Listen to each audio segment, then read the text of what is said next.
And we're live. Welcome everybody to the studio, and hope everybody's been having a good day. And we're going to do some more carving this evening. At least I hope we're going to do some more carving this evening. So I'm a little bit late to the stream today, sorting out some problems with some computer support and some problems with Amazon, or with supplier to Amazon. I ordered something and the description on the Amazon site was wrong, so I didn't get what I thought I was getting, which is a pity, because it would have made it a bit easier for you guys to see what's going on, since it was an adapter for a flexible fitting I have here, which would have let me put the camera more in my sense of view. But still, it'll come at some point.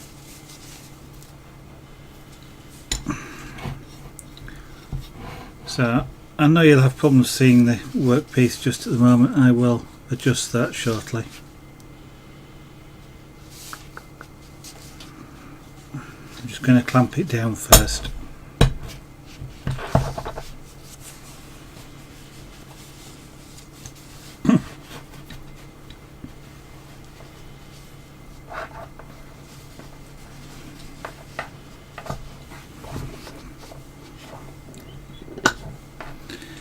You always need 4 hands to do this sort of thing.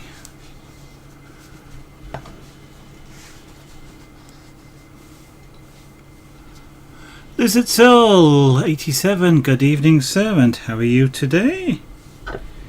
I'm not doing too bad.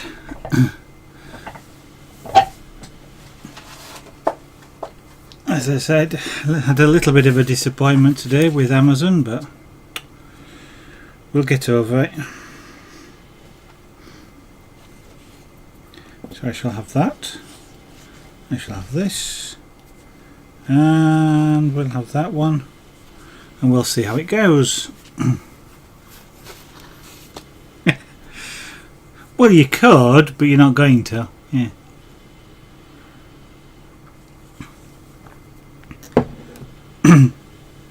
Excuse me, I've just had my tea and for some reason I keep wanting to clear my throat, so.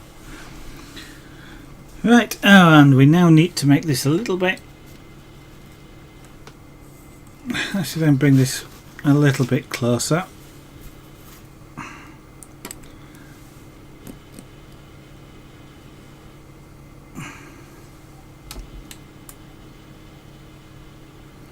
There we go. And now it's just a case of lots more carving.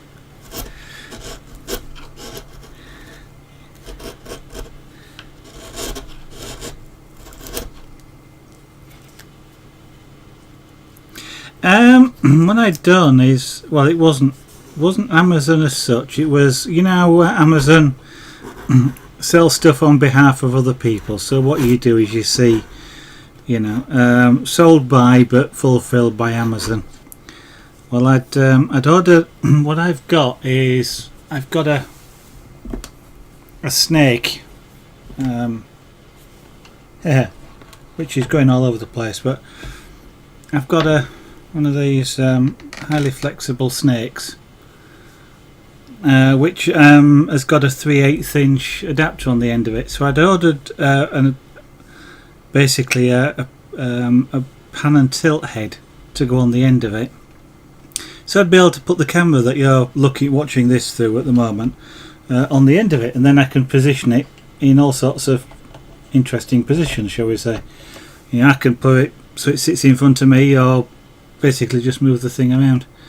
And when it arrived, it had a 1/4 inch mount in it, not the 3/8 inch it was supposed to have. So I was kind of extremely disappointed, because I was looking forward to that. It would actually mean I could get rid of the tripod that the camera sat on, and that gives me a better view of the screen in front of me. and it means you guys can probably get, you know, a better perspective of the piece that I'm looking at.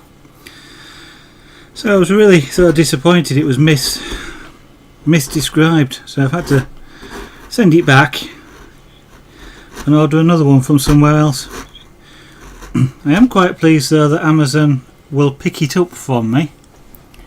I don't have to take it anywhere, they'll actually pick it up and refund everything, so nothing to pay to send it back, which is quite nice.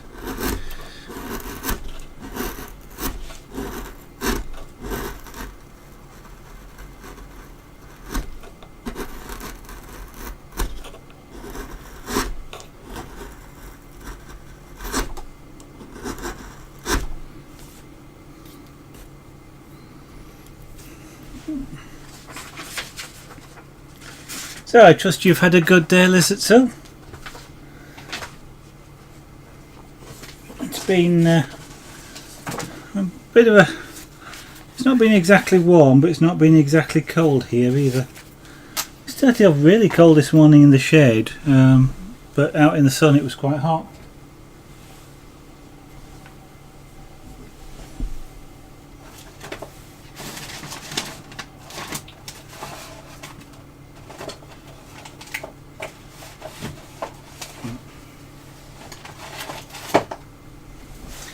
I was just looking for another chisel. I've got a nice flat chisel for later.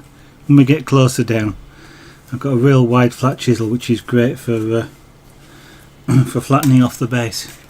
Webbo is Beast. Good evening, welcome to the studio for this evening, and how are you as well today?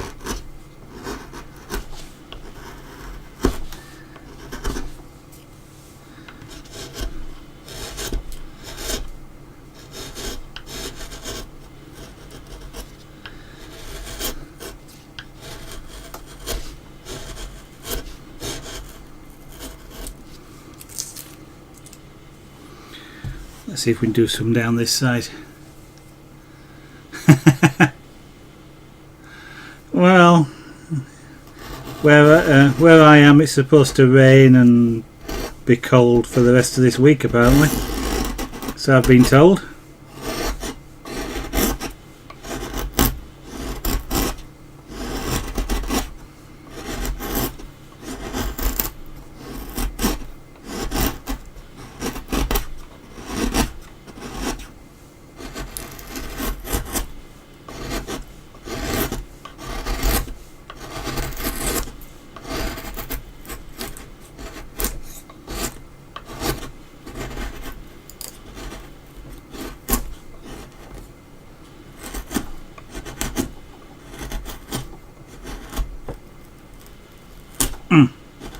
That split the wood a bit. I'm not too bad, Weber, thank you very much. And a little disappointment with the purchase I'd made today, but it's gone back. And you see I'm splitting wood here.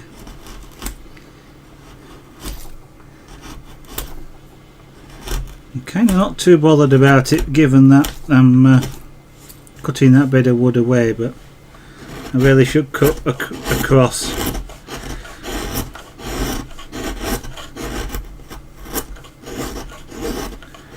So I'll do what I should do. Yeah, now that's where I have to be careful. That's, yeah, split in that direction. I could have ruined a little bit of this. Oh, well, not ruined it, because as I said earlier, this wing is not going to be this high, so if I'd have just taken the top off, it wouldn't have mattered too much.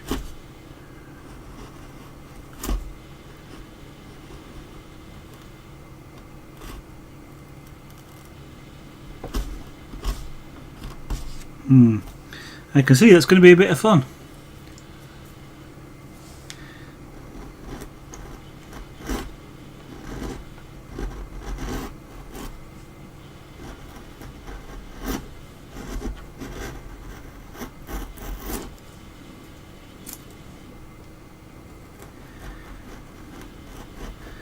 Now then, this evening, guys, do you how much talking do you want? Or do you want to just listen to the crunch of the wood? And are you hearing it well enough? Because the microphone's sort of pointing at me, of course. Although it should be picking up the noise.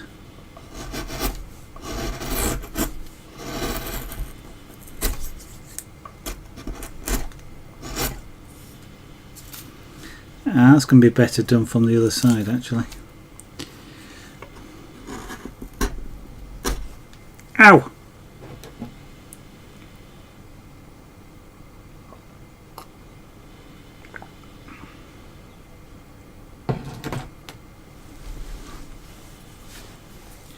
So almost all of today is really just going to be getting rid of waste wood.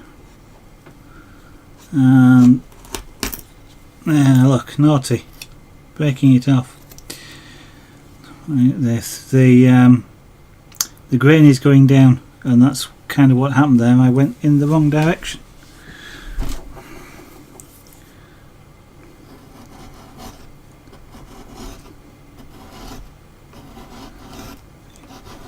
Always aim to cut across the grain, either laterally across it, or if it's sort of, in this case, diving down, cutting this way is cutting across the grain. That way the wood actually cuts as opposed to splitting.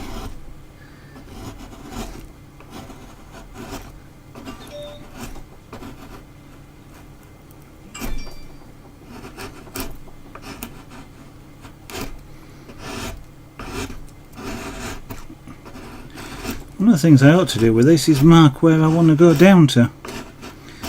It's not critical at this point, but it soon will be, to actually mark a line right around the outside, which is the final depth I want to get to.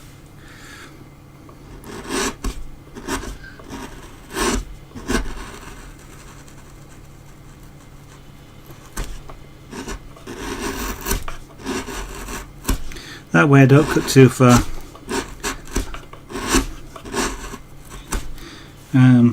I don't need much, about 1/4 of an inch, something like that, just to form a stable base really, and then it won't break quite so easily. If it goes a bit less, not really a problem. If it's a bit more, not really a problem.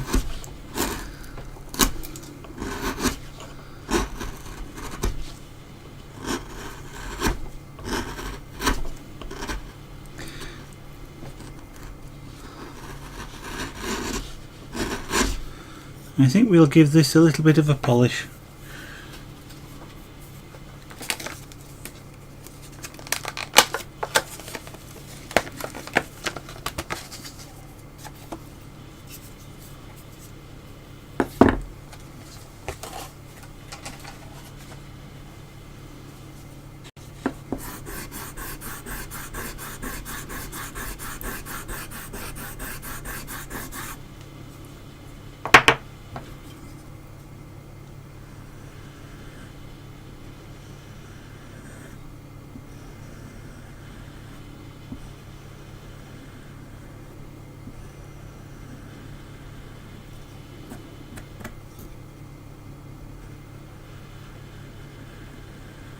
I do need to make sure I go all the full weight, so I'm actually start at one corner and go all the way to the other, because otherwise your corners become blunt, and they're part of the cutting edge as well. Sometimes you use right up to the corner of the blade if you're coming right up close to, you know, an edge of something.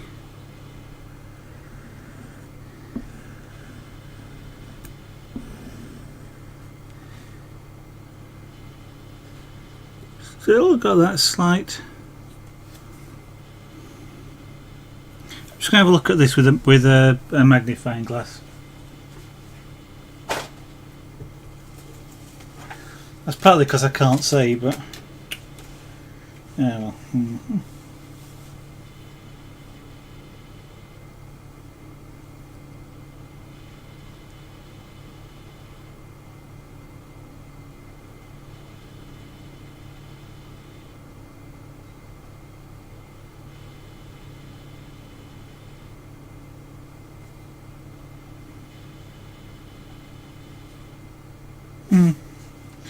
The edge is just slightly not there's just a slight bump in the edge really, is all that I'm basically seeing, but it just catches the light slightly differently.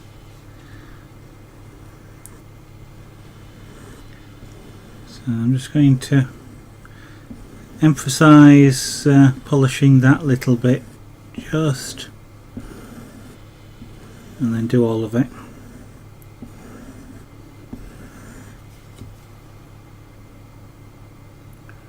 That's better.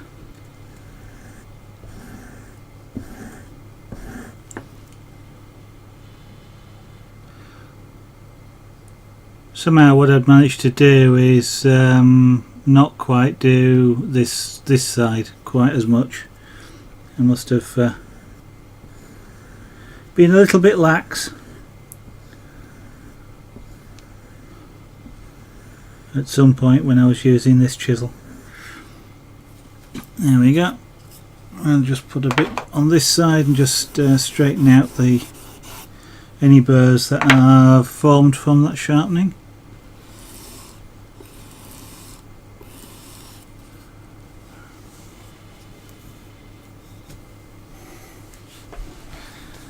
Right, that's a lot different.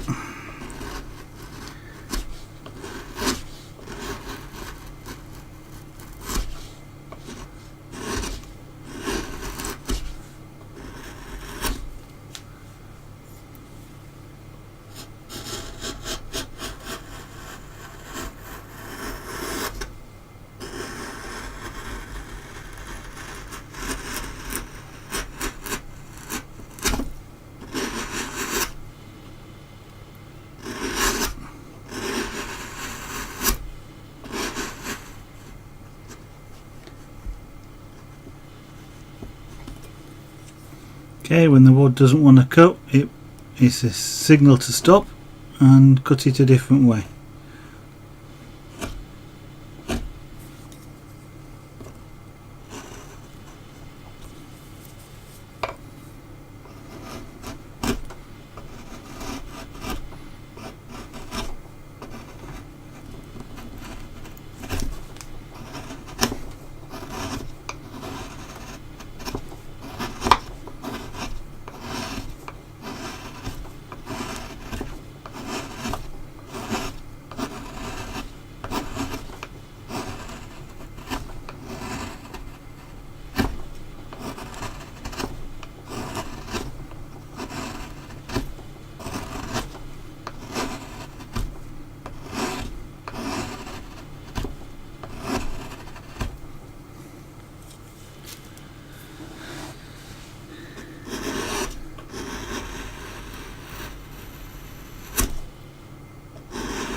So if there's anybody new in the channel that's not seen this before, we are carving. We're doing something called relief carving, which at this stage means taking away a lot of unwanted wood to leave a block of what we do want, which we'll then carve to the shape that we want it afterwards. And we're carving on something called lime wood, or in America it gets known as basswood. It's a relatively easy wood to carve. It's great for beginners, but it's also great for people that have done it for a while as well. I'm kind of somewhere in between, but it carves really lovely. As you can see, it comes off nice and clean and in lovely chips, making a great noise.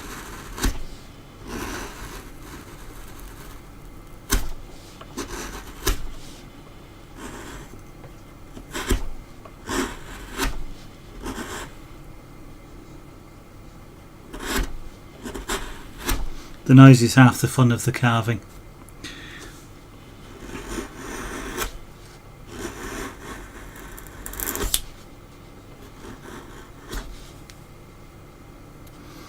I need some stop cuts down there. That piece is just right as right on the edge. I don't have a stop cut in place, so that's probably why it sat there and didn't fall off. There we go.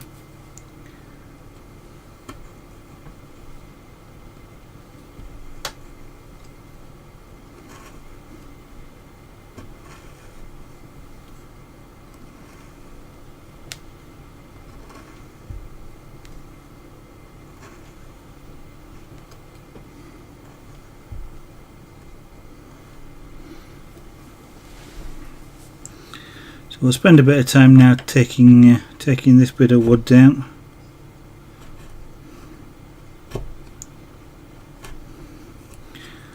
So I don't end up with a great big hill that I've got to get rid of afterwards.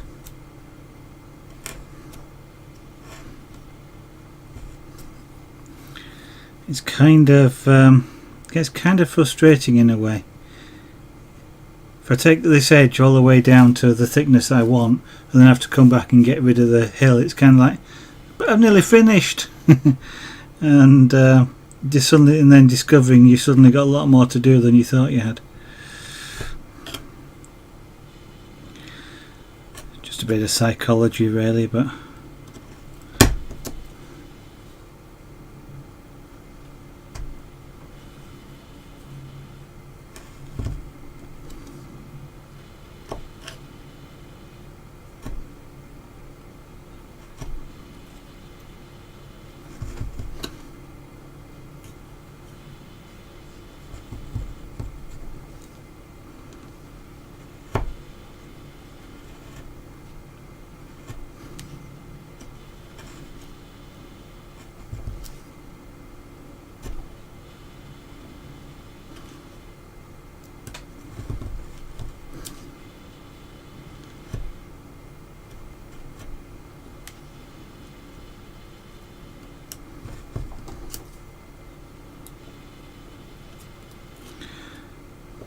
just using my forefinger against the blade here just to control it.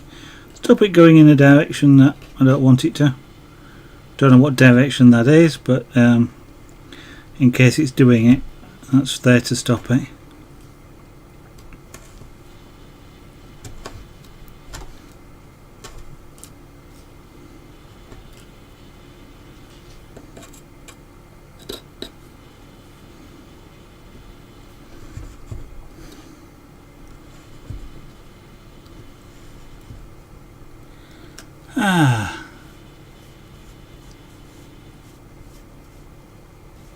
Electromagnetic drive. That would seem as though it needed something to drive against. That's assuming that EM means electromagnetic. It could mean electromotive, I suppose. But it suggests an electric or a magnetic field is being used to generate a force. In principle, there's no reason why it shouldn't do that, or be able to do that. After all, lasers, which are an EM force, have been measured to impart movement, shall we say.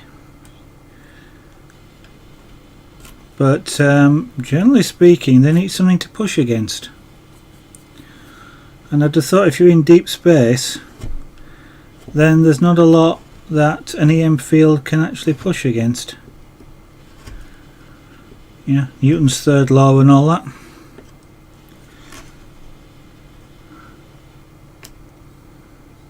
Yeah.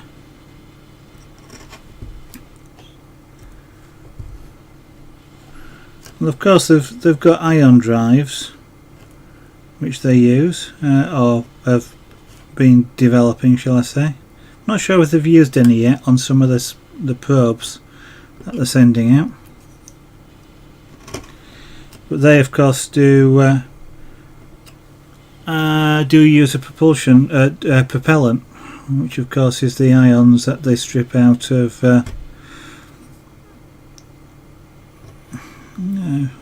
Was it? I don't actually know what they're stripping the ions out of, but they do strip them out of something. and throw them out the back at relativistic speeds. Very, very slow acceleration, but it's acceleration that can go on for years at a time, and they build up to really fantastic speeds in it. Approaching the speed of light, or a significant proportion of the speed of light.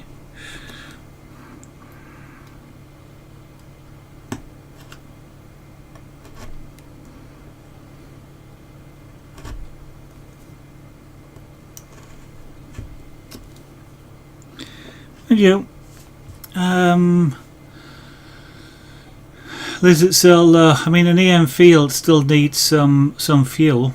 It doesn't. You don't get it for nothing. So, whilst they might not be throwing anything out, physical out the back, they do need something. Whether it's a nuclear generator or something else. 3D Bloke, good evening, welcome back to the studio this evening. Yeah, that sounds like me before the stream. Sorting Amazon out and doing computer support and things like that.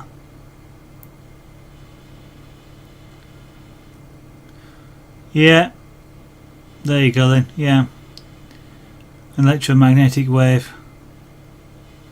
Which, I mean, that's what a laser is. So, it's just, I suspect, of course, they're using a lower frequency than a light-based laser, but a laser is a similar thing. I'm guessing at the lower frequencies, though, it's perhaps more efficient.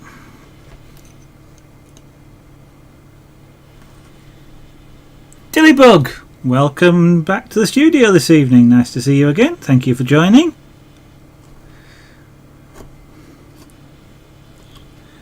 It seems that tonight's chat is space themed again. Oh, which reminds me, 3D Bloke, whilst I remember, it wasn't Take Heart, it was Vision On. we went looking and we found Take Heart, and the gallery music was nothing like it, and then we found Vision On, and that's the one that I'm sure we were both talking about at the time when it's the one I was talking about anyway, the other evening. And we actually found the Robinson Crusoe theme as well, from way back then.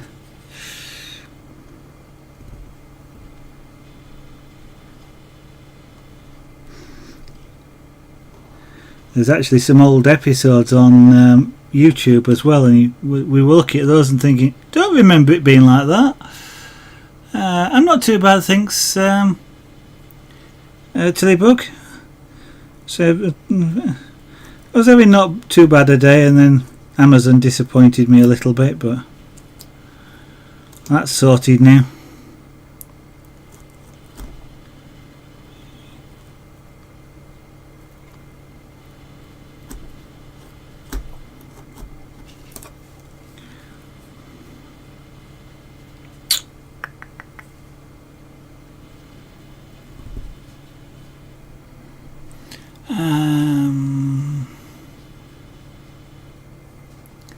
The article is linked to the possibility of warp drive. Okay.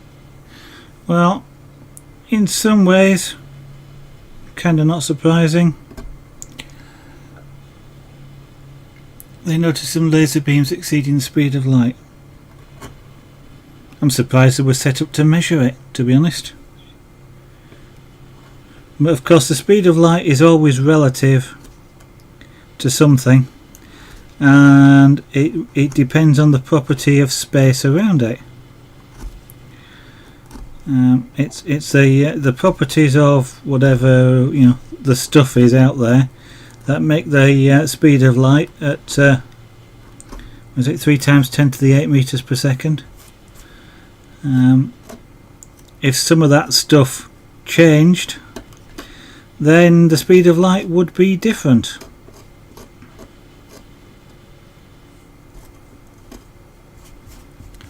Weird thing is the maths all around that.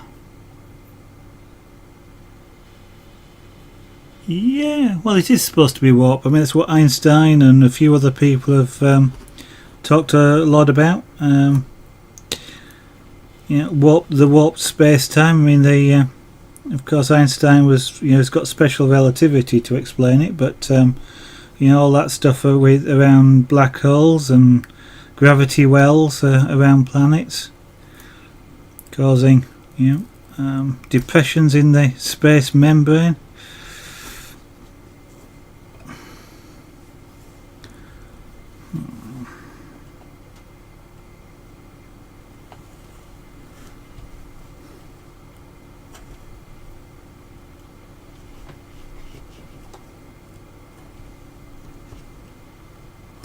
Of course, in practice I know absolutely nothing about it.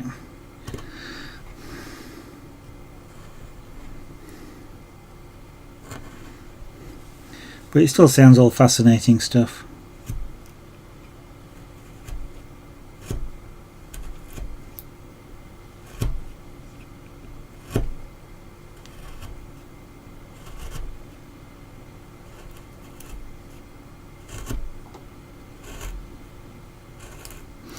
What you should do, Lizard Soul, is learn all about it, then start up a Twitch channel explaining all about space-time drives and warped space and things like that.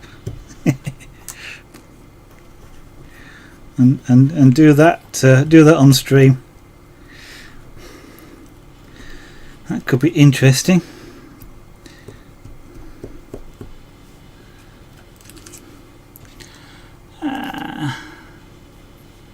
That's okay, Lizard. Tillybug, that's great, thank you. Yeah, it's just something I ordered wasn't as described, shall we say. But what did please me about Amazon was they well, I have to return it, of course, but they're picking it up at zero charge to me, and will refund me, of course, only after they get it back, but well, sort of understandable, I suppose. But it is a full refund, no deductions or anything like that, so I just wish it had been the right thing. Kind of felt disappointed.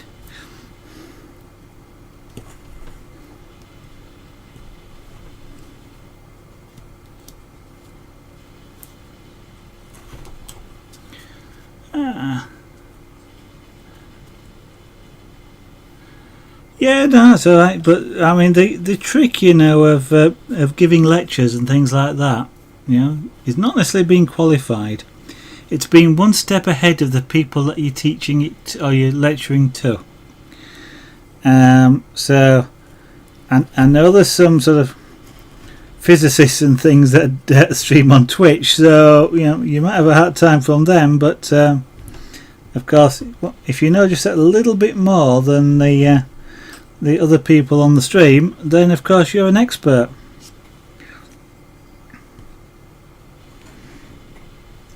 And that's the trick, you see. It's that's one of the tricks to selling stuff, is just a little bit more than the person you're selling it to. That way they think you're knowledgeable, which of course you are, but not as knowledgeable as they assume you are.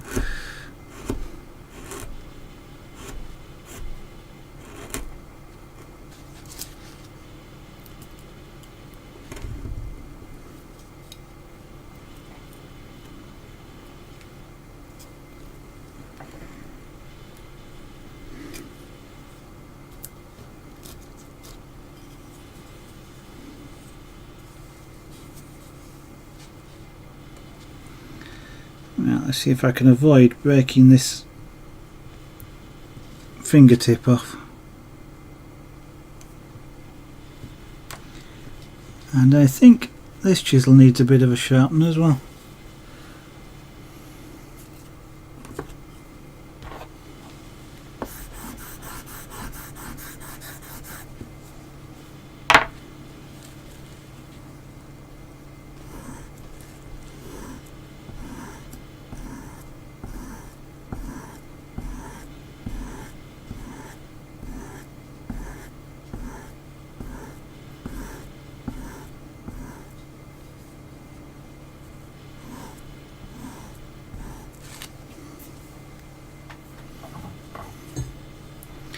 And time for a slurp of tea.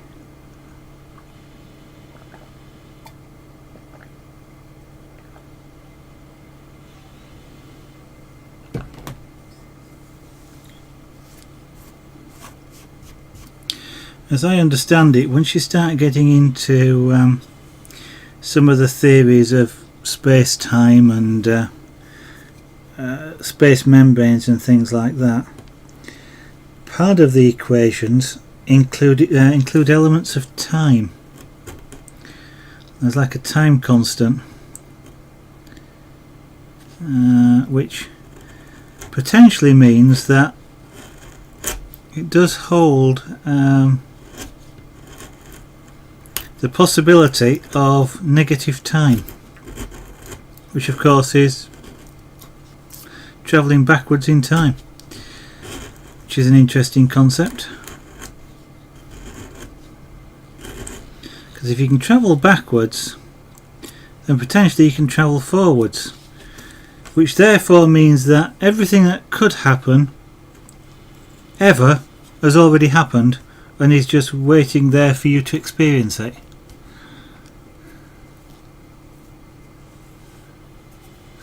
Which is a really interesting concept, because it kind of means that do you really have any choices?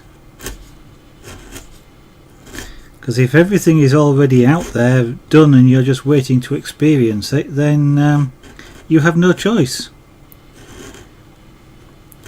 Or have you already made the choice? And that ties your brains in knots when you start thinking along those lines.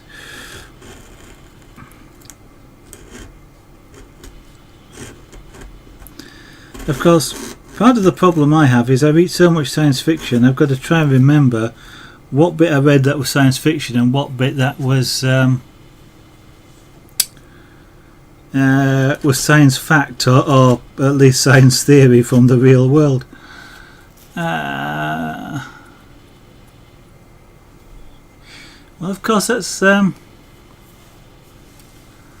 problem with theories. You can only ever prove a theory wrong. You can never prove a theory right. Matrix comes to mind. Yeah. Well, there's a lot of interesting theories like that. I mean, have you never had a dream where it felt so real you weren't actually sure whether you were awake or asleep? And then, how would you know? I mean, there is supposed to be a test that you can do, which is if you read a book twice, or there's two people read the same book, or a place in the same book, you will get different answers, because you obviously can't, know what the other person is thinking. But if you were dreaming, well, I don't know, it seems really weird. If you were dreaming them, then wouldn't you dream that it was what you thought it? But anyway. But it's an interesting sort of thought type experiment to go, well, in a dream time passes really quickly, so perhaps we're all just still babies and this is just a dream, and we're going to wake up in about 5 minutes time and we'll be 6 months old.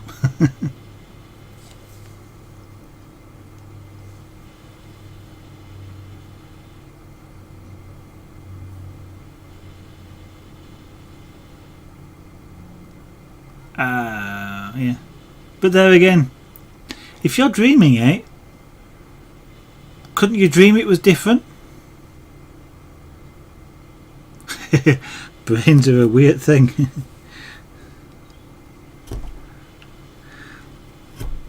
I'm not altogether sure it actually would be possible to tell if you're actually in a dream. I know in dreams you do all sorts of weird things, like you can fly. But there again, if it was real and you could fly, then wouldn't your dream be about perhaps not being able to fly? I don't know. But that's getting into a lot of philosophy there when you start talking about dreams.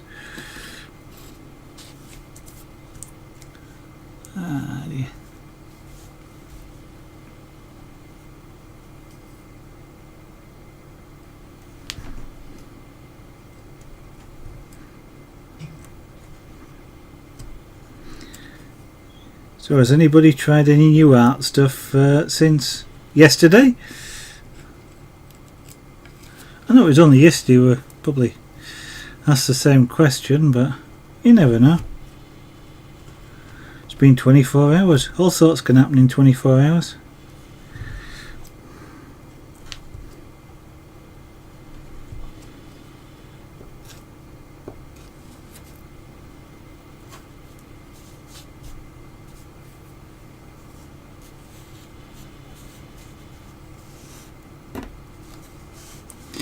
I love the feel of wood like this. Just very tactile. Food for thought, yeah. Drives your potty.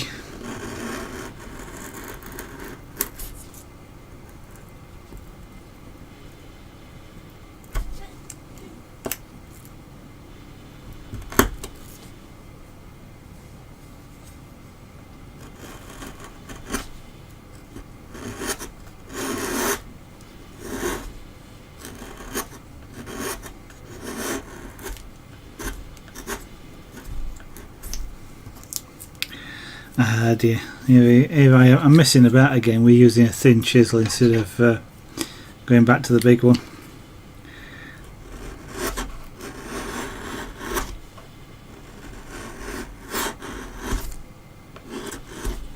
Sometimes sort of get carried away, doing it with something like with a little chisel like I was doing there, just because I like the sound of the wood or whatever, and of course forget I've got the big ones, and this is stuff I'm throwing away, so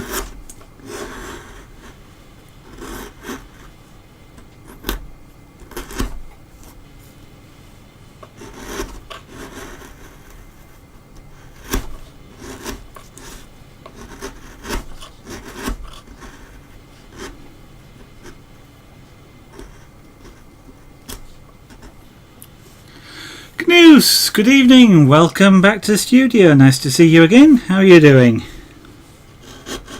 How are you doing? No, I can't do an imitation. I'm not even going to try.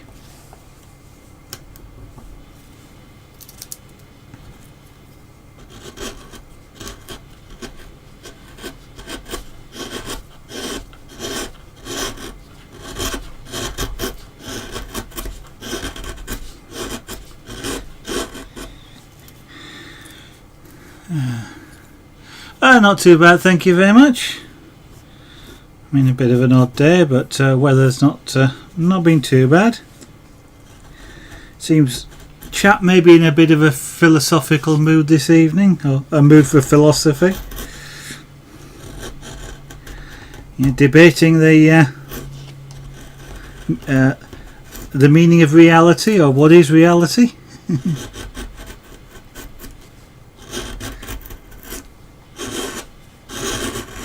And of course we have our expert in space drives, Lizard Soul there. Just telling us about new developments in space travel.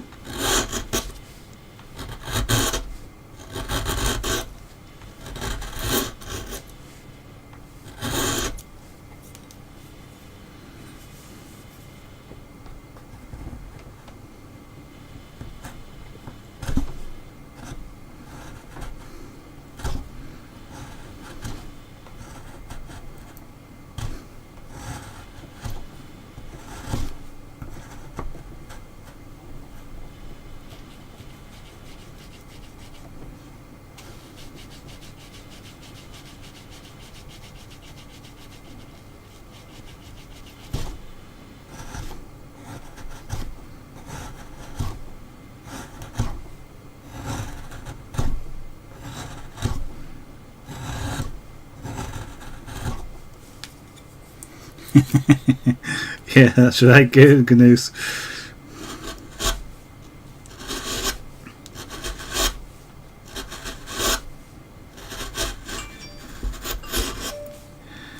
You see, you come to my stream and you learn all sorts of new things, whether it's about stuff I'm doing it or Oh, you're working on slate. Oh, that'd be good to see. Yeah, this is a bit too soft to use a hammer and chisel on. I suppose I could, but it works nice and easy with hand chisels, and it's nice. You have to stream some of that news. Certainly, if you weren't streaming at the same time as me, it'd be something I'd look in on. Would that slate work? I've seen sort of slate.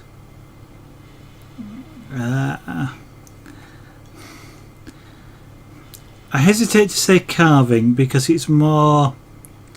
And I hesitate to say scraping because it's sort of halfway in between. So, it's using sort of fairly hard-tipped tools. Sort of deep scratching might be a better way of doing it. So you create a picture out of that. But I've not seen actual carving on chisel type stuff on slate. Don't you find it splits very easily? I mean, that's, after all, of course, is one of the reasons why slate got used for tiles, because it split very easily. But a couple of wolves sounds like a really interesting piece, and just the right sort of material to do that sort of thing on, isn't it? Because wolves, I was about to say wolves, you tend to think of as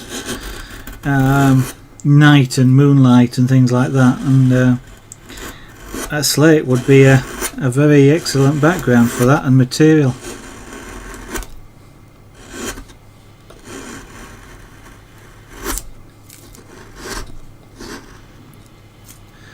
Of course, I'm asking you questions while you're trying to carve, and that's probably a bit annoying.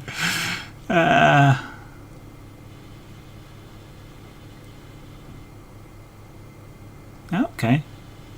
But I mean, I've got a bit more than 3 hours, but this is kind of what I'm doing. It's if that's I mean, I do keep saying that streaming is actually making me do art,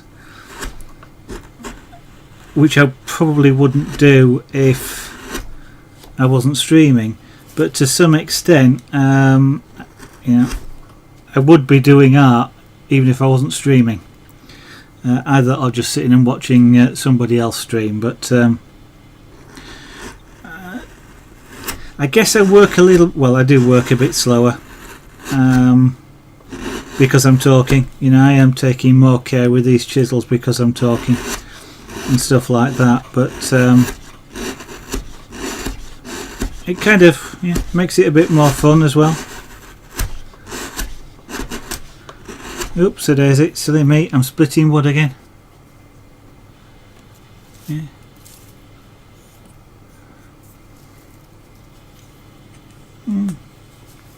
Yeah. So all I was meaning, is, I mean, to some extent, even if you were just to set a camera going, you'd probably get some people interested in watching, in just watching you.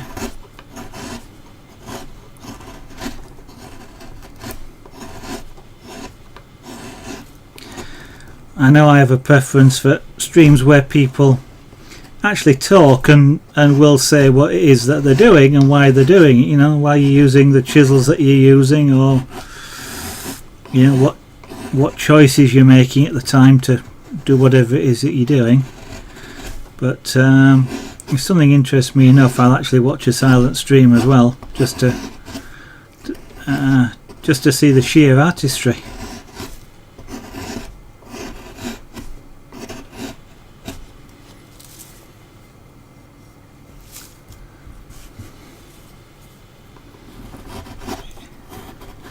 I am kind of carving this at an odd angle, but it's still in a safe direction. It's away from me. I'm driving it, the chisel with this hand, and just rotating my hand. So I'm not using my right arm to push the chisel at all. So I am still. It's not going to go spinning off somewhere or something like that.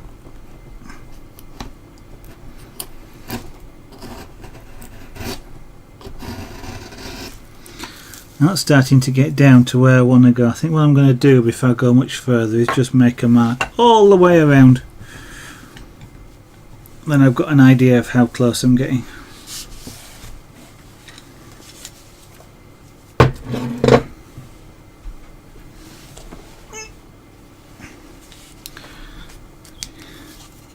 Because we are getting down fairly, we're about halfway now on there.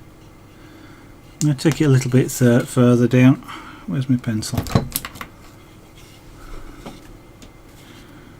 So how far do I want it? About there.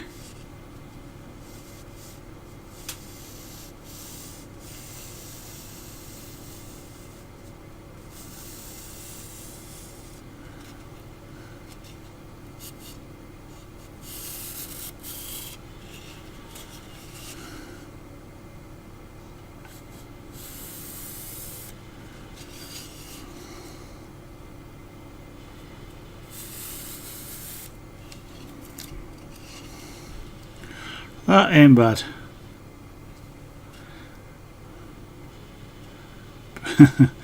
That's not bad. I'm usually not that close. I'm usually about a millimetre off when I do that, but I am actually almost exactly bang on. Let's see if we can do some of this side. I've got a nice chunky bit of wood there I can clamp to, just to do a different bit of it.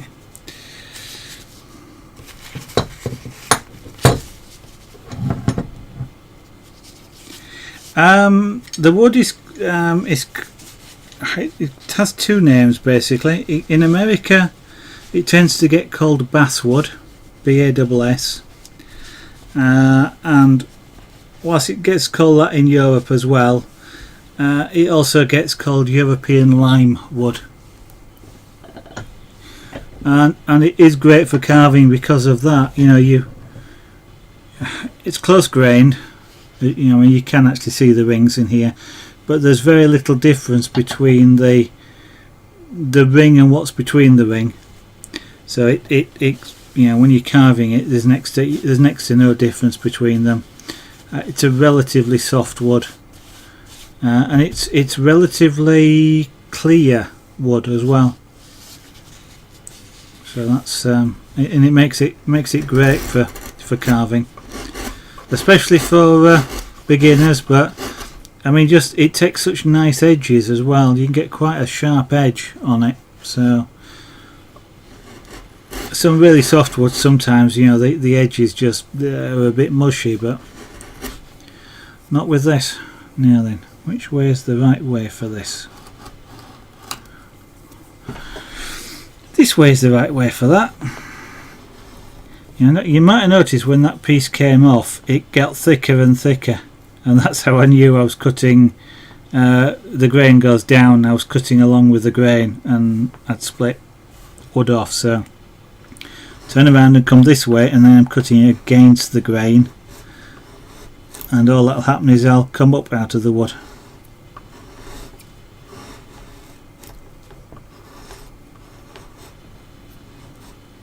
But because I am cutting towards the piece I want, I do have to be careful.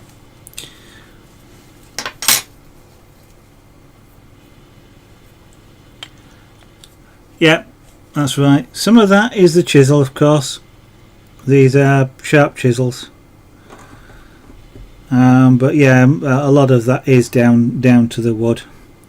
And you'll actually, I mean, that's one of the nice things about this wood as well. It's got a nice sound to it. When you're carving it in great big swaths like that, you get that lovely crunching sound. Or if you're cutting with the grain, you get like a swishing sound, and it's quite. I hesitate to say therapeutic, but it is quite satisfying as a sound.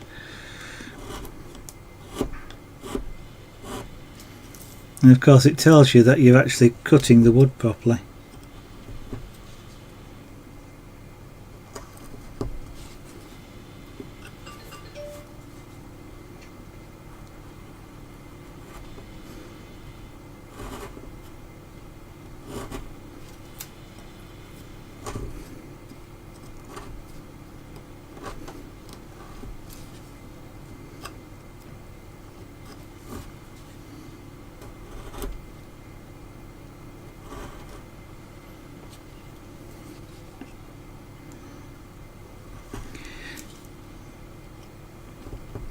Yeah, it is a bit like hot knife through butter.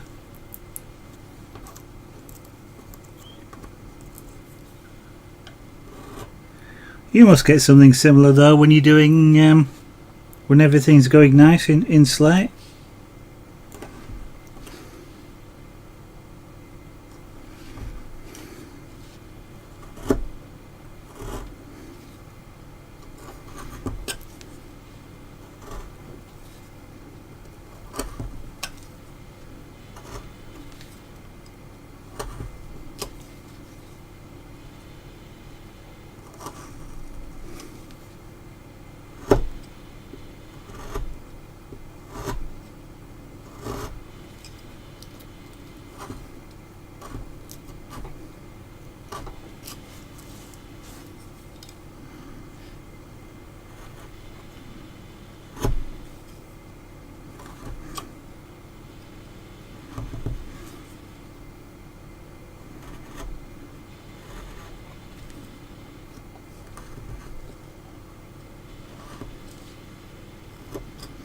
I'm guessing everybody's had a rather a busy weekend. You all seem to be rather asleep in chat tonight. Yeah, that's kind of what I thought with Slate. I guess if you just hit it at the wrong point, sometimes you can it'll just go straight across the plane, won't it?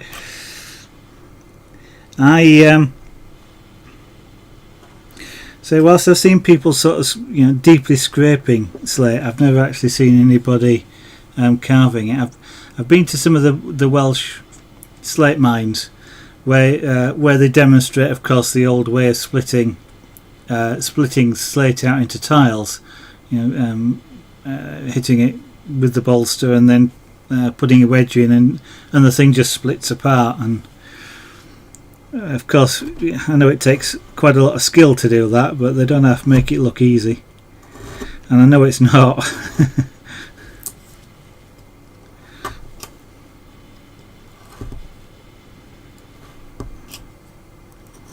Tell you what else though as well, by the way, slate makes quite a good base for painting on. You can, with acrylic paints, it can be a nice background.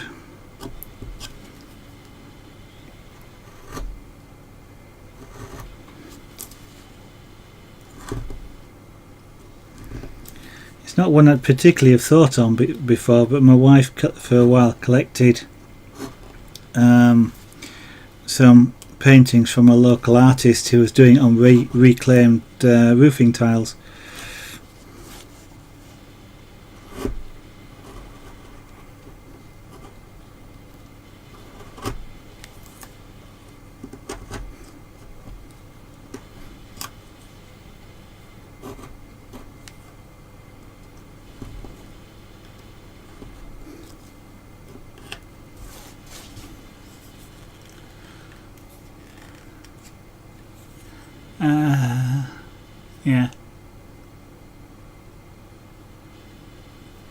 Yeah. And, I suppose the interesting thing, Ganoose, that you could do, you could do it by video. I mean, for example, if you were streaming now, there's nothing to stop me watching your stream in a window whilst I'm broadcasting myself. And I guess I'd have to put headphones on, but you could hold a conversation with a 15-second delay. But I suppose the other way of doing it would be to do some sort of broadcasting, sort of I hesitate to say Skype, but something reasonable where you could do something like broadcast a split screen or something like that. Could be quite interesting thing.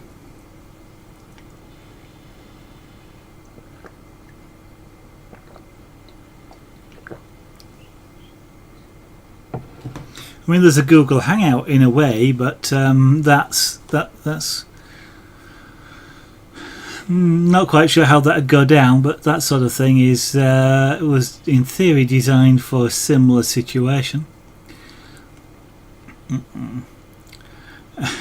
what you want to do, Tillybug, is get a big air compressor and a big spray gun, and it's a lot more fun. Because I've got a big compressor for the rotary, for one of the rotary tools that I use for the carving. This thing drinks air. It drinks air faster than my car drinks petrol. But with it being a really big compressor, I can just get a spray gun, and I did our fence with fence paint. It took about 3 hours, but it was a hell of a lot more fun than using a brush. So combining hobbies with stuff like that. Yeah, I'm the same as Tilly. I like trying new things. Yeah. Yeah, I need a bigger one, Free. But the problem is they're all high volume, low pressure, which eats air. I need a low volume spray gun.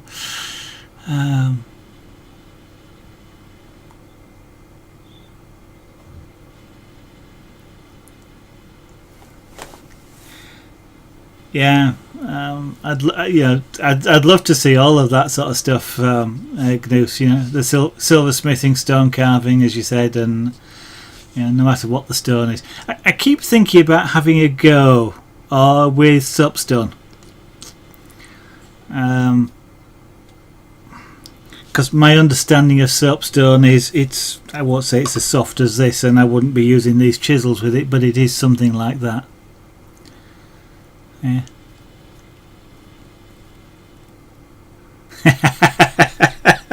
Oh dear. That's probably from a game, but it just as we're talking about Dragons of Pern, of course, that's what they call the craft masters. You know, it's journeyman, craft masters, guild masters. Ah dear.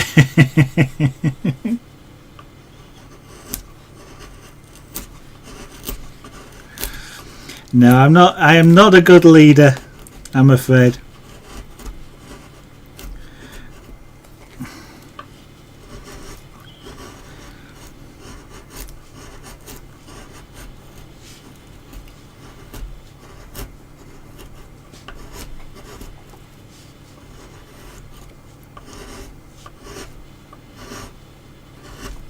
Interesting concept, though, is that. Gnus, an interesting concept.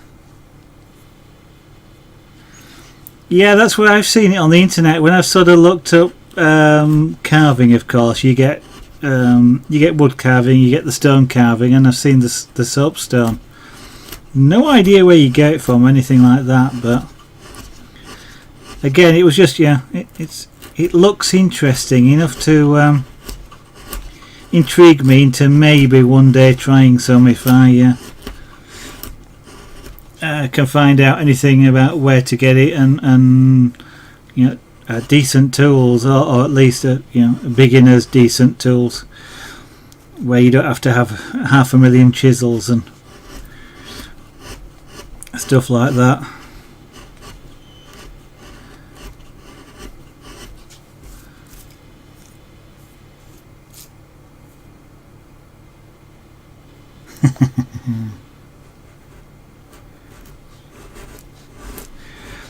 Yes, with age may come wisdom, but other people are better placed or have the better skills to make use of it than I. I will offer my wisdom to other people.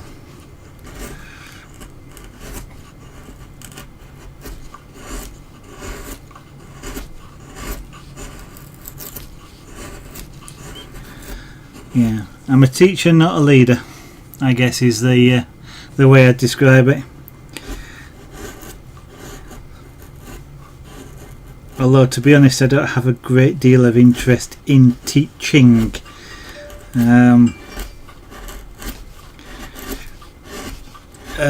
As a one-off type, as a unique activity like being a teacher or something like that. teaching while I'm doing something like this, which is, I suppose, in some ways, some of the things I've been doing and saying is kind of teaching, but it's more of an informal thing where I suppose the difference is teaching where somebody wants to learn is different to teaching where somebody doesn't.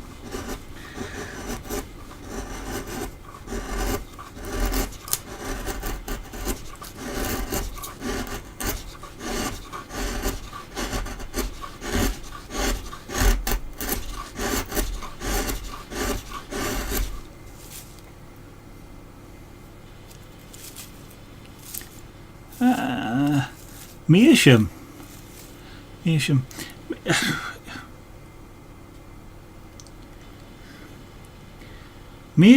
trying to work out what meerschaum is, and I've heard of it, and I've got a feeling what comes to mind is pipes, but I'm not quite sure. I've got a feeling it's a bit like clay or something, is it, or hardened clay?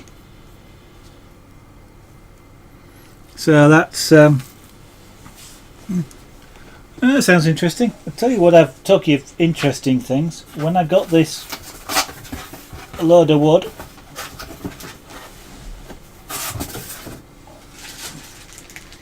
I got something interesting to try.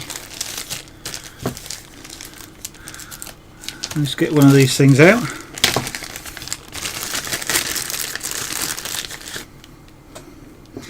I just got 4 of those.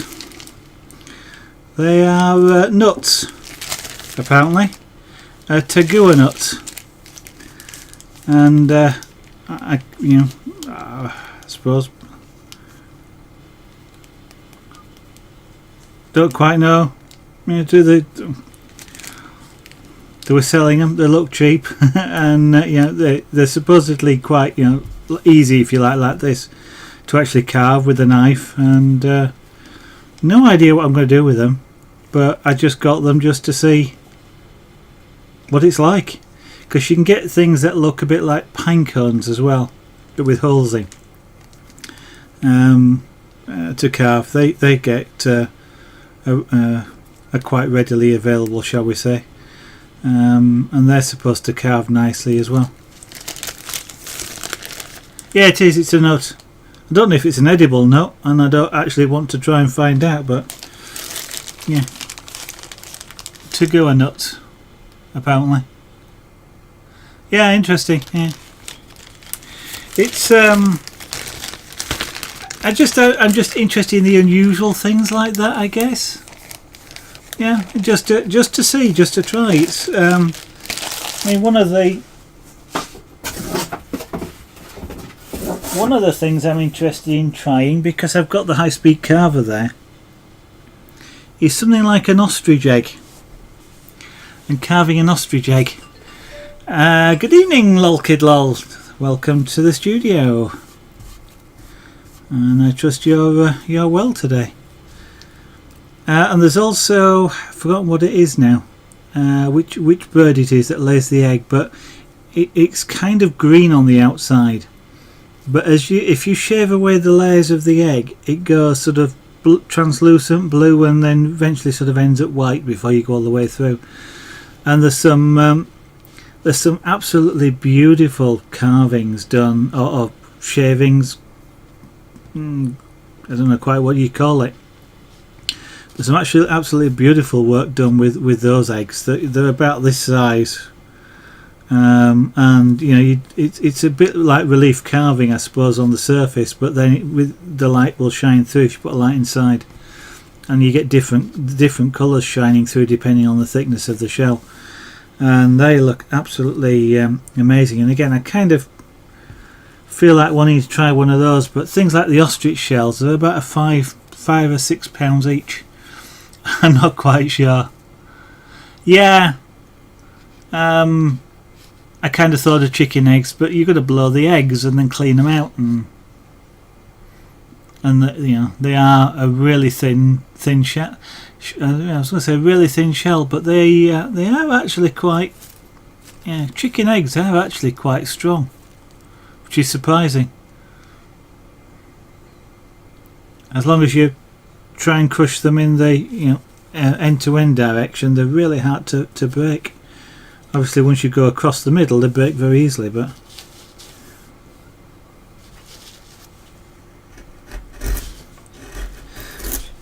yeah, every time we've had some eggs which have gone out of date because we've not eaten them quickly enough, and they're about a month or two out of date, and they've been on the shelf and we've forgotten about them. I keep thinking I must just blow those out, and then we go kind of, oh no, I can't be bothered.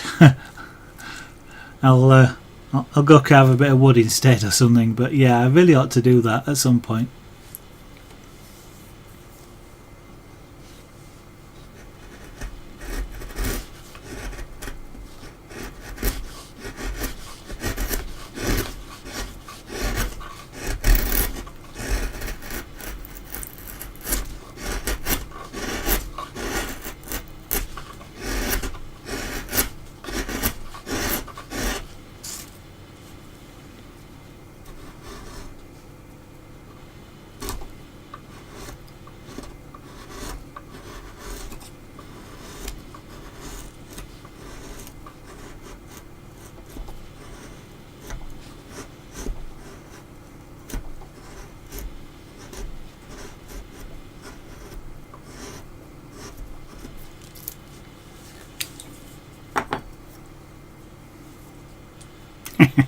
Yeah.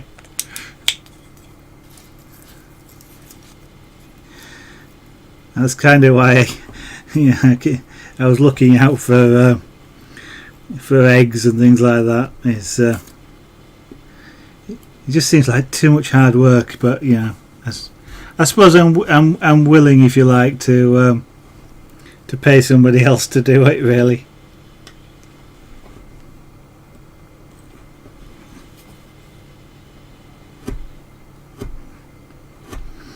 It's a bit like I like the carving. I don't like the preparing for it.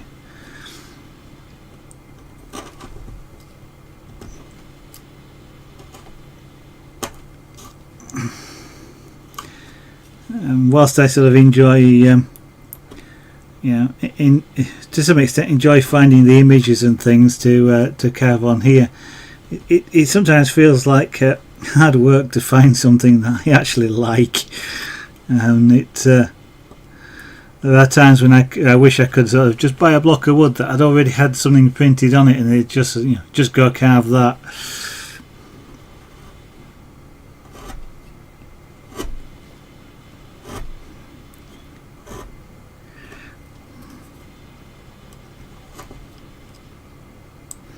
Mind you, there again, you'd also think that this is going to take me at least a week to carve, and then before I come back to carving again, I'm going to be doing 2 or 3 other things, and you kind of think, you've got a few weeks to find something, and yeah, it's always the last minute.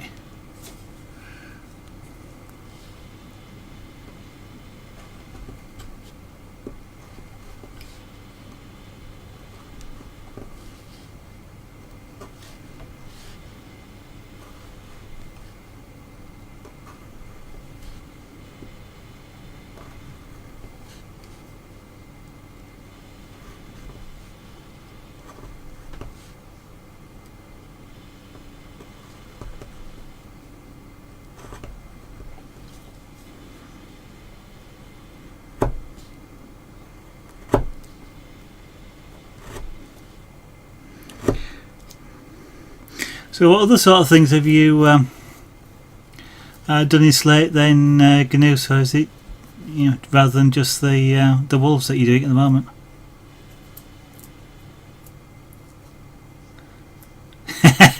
Yeah.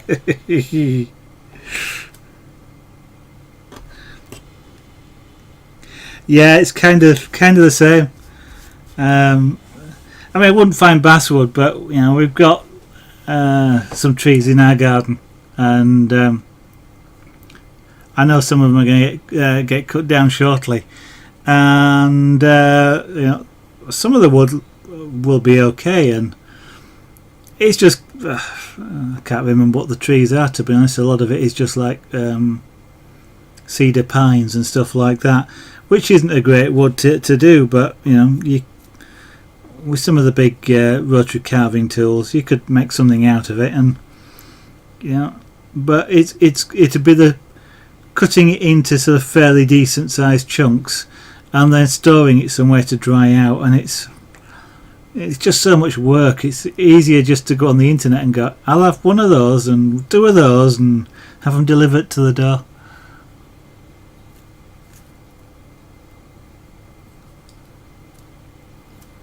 Yeah, no, I'm just interested, you know. It's different, you know, the way people pick either different images or images work better on different media. Yeah.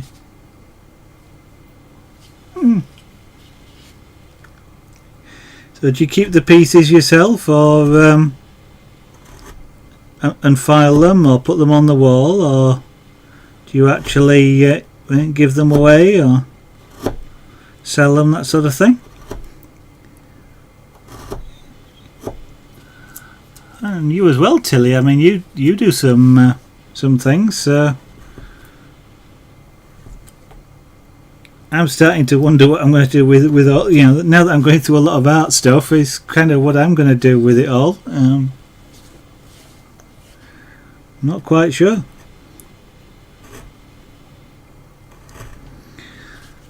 May have to just set up an Etsy store, I guess, and see if anybody truly is interested in things like carving.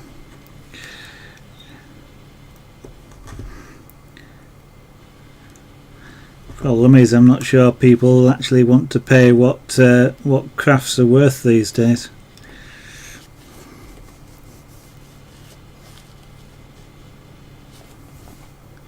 That's a good point, actually, Gnoose. I never thought of that. Taking pictures of completed pieces. I guess I'm lucky at the moment. I've got the recordings that I can grab them from, but I've still got the pieces, of course. But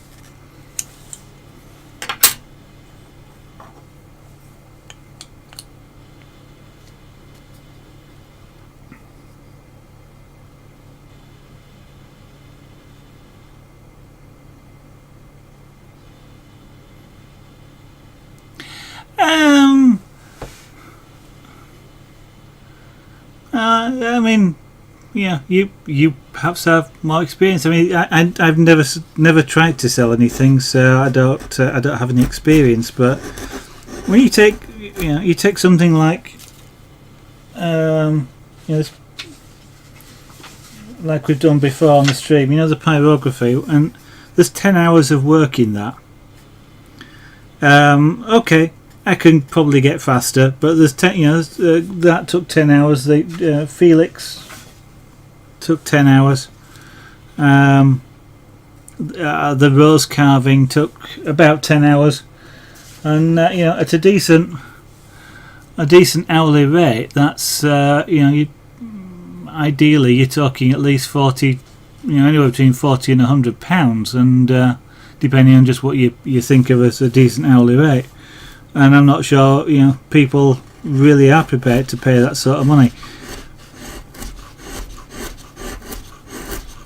Of course, that's one nice thing, I guess, about Etsy or something like that. If you're not, if it's a hobby or something like that, you can just put them up at that price and see what happens. But yeah, how much time does he put into it, though, Gnoose?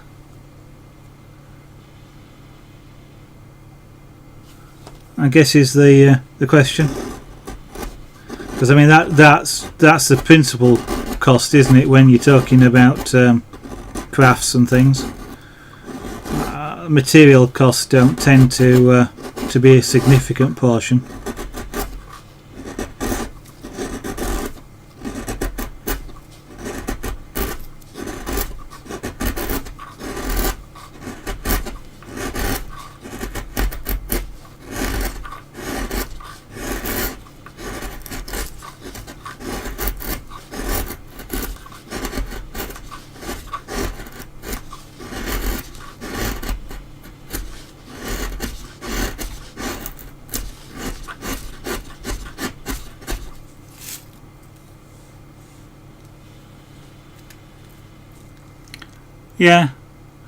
Yeah, you see, well, mind you, 3 to 6 hours.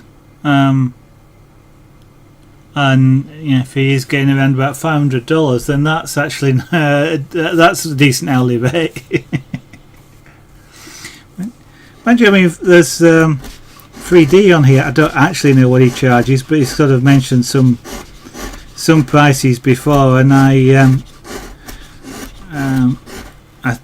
suspect that the number of hours he puts into pieces really wouldn't be commercial. It's enough for him to live on, I guess, because that's what he is, a professional painter.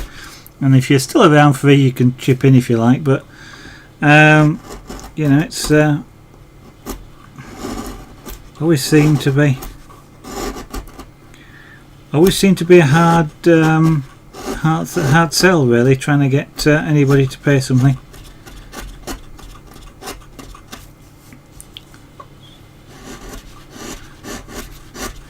It's also an interesting thing as well, I guess, especially with things like commissions, because and maybe free if he's around can chip in, because I'd love to, for example, do this as a job full time, but then I wonder, would I actually love doing it as much if it was a full-time job? It's like I'd love to do airbrushing. I'd love to have enough money, if you like, win the lottery, which would be good because I don't do it. But win the lottery and get £1, 2, 3 million as a prize payout, give up work and just do airbrushing all day or carving or whatever. And I actually wonder whether it would be a job and you wouldn't like it. Having said which, the job I do, I quite like the job I do, so maybe I would just like doing it. But it kind of strikes me as a possible risk. Give up your job to go carving, and then discover you don't actually like doing that as your job.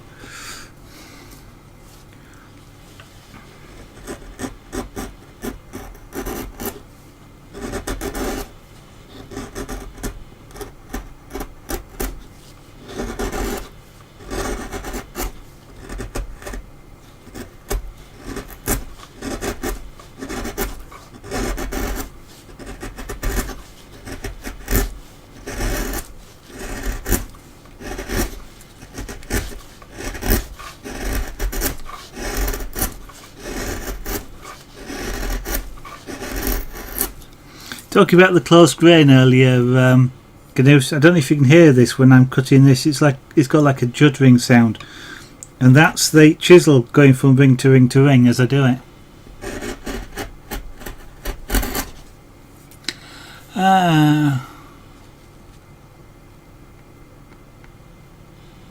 Yeah, I mean that's daring to take that risk. Yeah. I think, whilst it's a dream, practicality sort of, it would be nice. So, if people are interested to pay for commissioning and things like commissioning work and stuff, it's be a nice thing to try. I keep wondering though whether I'd have the confidence to do it and take that big step, because of course, whilst I'm working and getting extra income, and it's a sort of a bit of ego, if you like, but or a bit of a wish, because there's no chance of it happening for a long time. But whilst you're working and getting the extra income from doing something like carving, of course you're supplementing what you've already got, and it's kind of getting used to the even more money, if you like, on top of your job, which you then lose that job money if you take the jump, and that would be a hard one, I think, to do. I'm kind of more thinking about, well, I'm over 50, so at some point I have to retire, and it would be nice when I retire to have a skill or something like that which I can then use to supplement income at that point, because of course I'm getting a pension, and I'll continue to get that pension whether I do any carving or not, so, or airbrushing or whatever it is that I'm doing.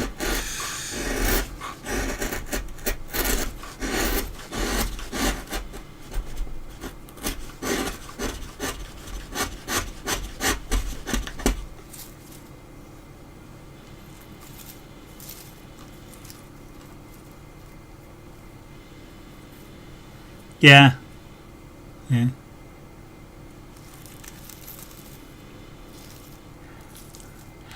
No, I would have said 3D, but 3 and 3 are very similar, and if I slurred my words a little bit, Gnus, it would probably have sounded like 3D. Or possibly I just did say that. It's it does sometimes get called 3D.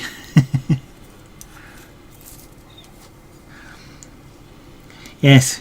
3 is a professional. He's not an expert, but he's a professional.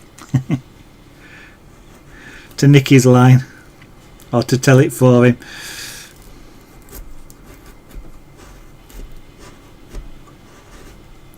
Are you going to be streaming tonight, Free? Gnus, if you don't know, as a I guess you're not familiar with 3D bloke there. He's an airbrush artist, a very good one, who also works with paint brushes. I won't call him what I usually do. And he's done all sorts of amazing work. I still think it's partly because I'm interested in that sort of technique, but I still think one of his most interesting ones is the Darth Vader helmet he's just finished, which was white on black, black canvas, white paint, but the white you'd swear is black, and it's a real amazing piece. But he's what were you doing? You're doing a xenomorph as well at the moment. I think you were due to, if not already finished, the Rat Pack that he was doing.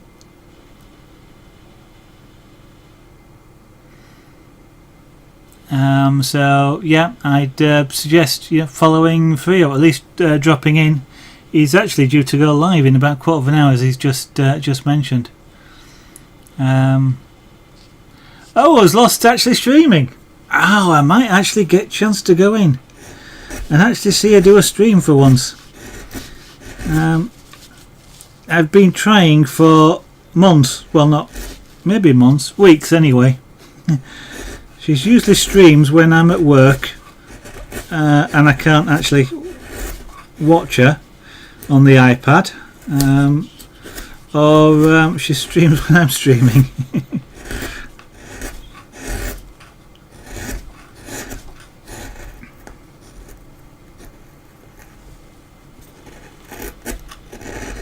I guess what I'll have to do is watch both of you and listen to her at Free. Okay, I thought you said last night that Rat Pack was getting closer. Yeah, I understand. Yeah, fair enough.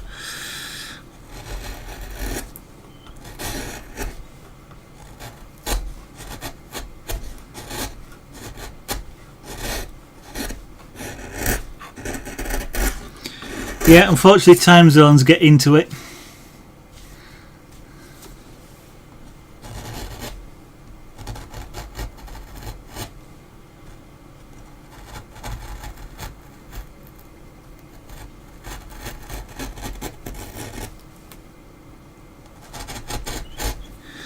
I was about to say, Free, maybe you should consider starting a little bit earlier occasionally, but then you'd be in competition with me and we'd find out which of the followers actually had sufficient bandwidth to watch both of us. Or whether we'd be forcing them to choose.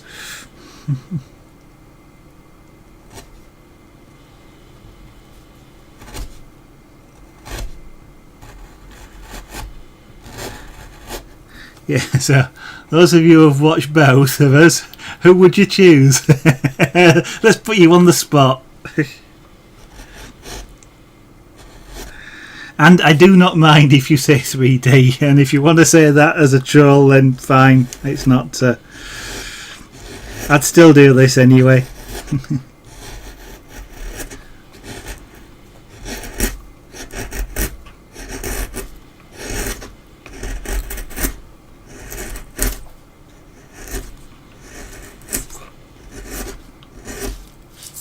Yeah. Carving, the art of turning perfectly usable wood into wood chips.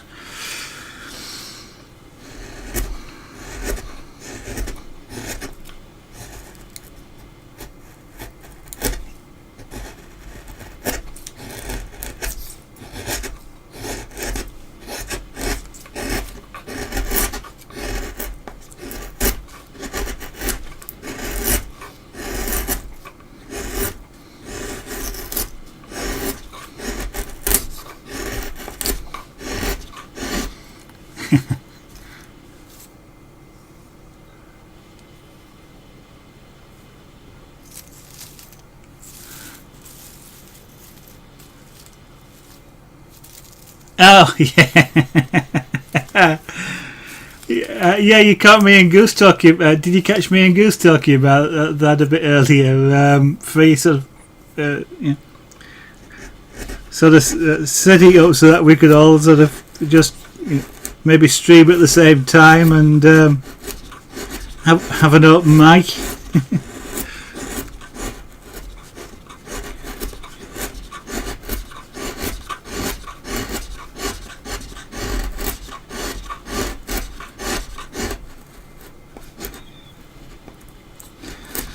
But I guess I do have the advantage, though, that whilst I'm pushing a chisel like this, I can occasionally look up. It's a bit harder for you with the airbrush.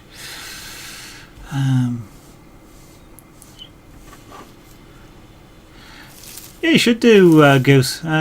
Free isn't backwards in explaining what he's doing. So, and how to, generally speaking, how to use an airbrush. Kind of like me in explaining what I'm doing with things like this, I sort of potentially assume people know a bit more, because it's sometimes hard to judge the thing. But Free, I've never found Free bothered by people asking him questions. So. Well, you can ask me if you like. I do airbrushing, so if you can't get an answer out of Free, then of course he has more knowledge than I do, but. Yeah.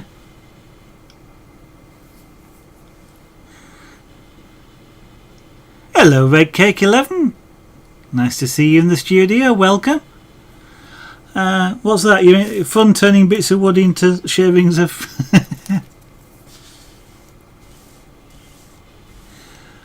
There's very similar.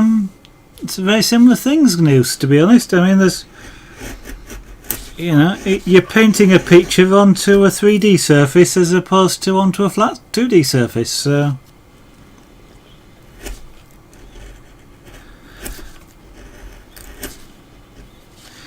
I would, and all the same techniques apply as well in terms of things like as Free knows, dots and lines and fades and dagger strokes. Perhaps dagger strokes aren't something you use quite so much on a 3D sculpture, but all the other techniques and things like that. I know Free had a great one, which was to get a colouring book and a dot to dot. Okay, there's another stream that has done carving, I know of, Red Cake. I call him CJ. CJ something or other 13, I think. I really can't remember his full title, but he's on quite often. He's sculpting a lot at the moment, but he's done some carving. But yeah, so far I haven't seen too many people doing it. Oops, I cut a bit too far there, but that's not too bad.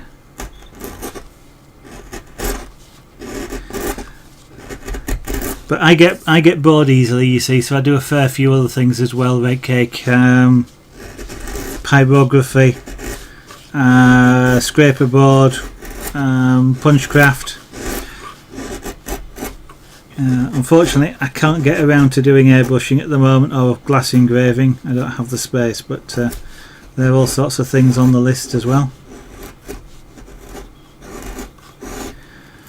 So have you looked around CJ with the nice voice, is it? Yeah. Oh, you're talking about... I thought at first that's what you meant, but then I thought you were talking about CJ and Oh, it's weird. I don't think I've got that soothing a voice, but apparently, according to you guys, I do. I guess that's just some of my background that's gives me that sort of narrator voice.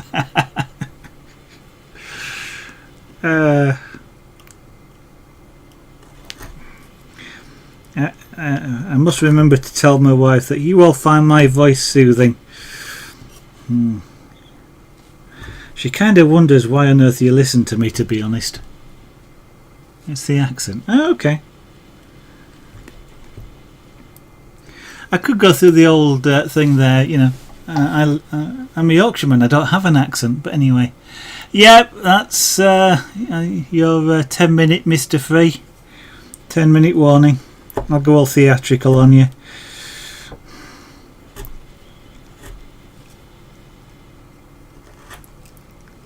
So have you been looking around in creative for very long, Red Cake?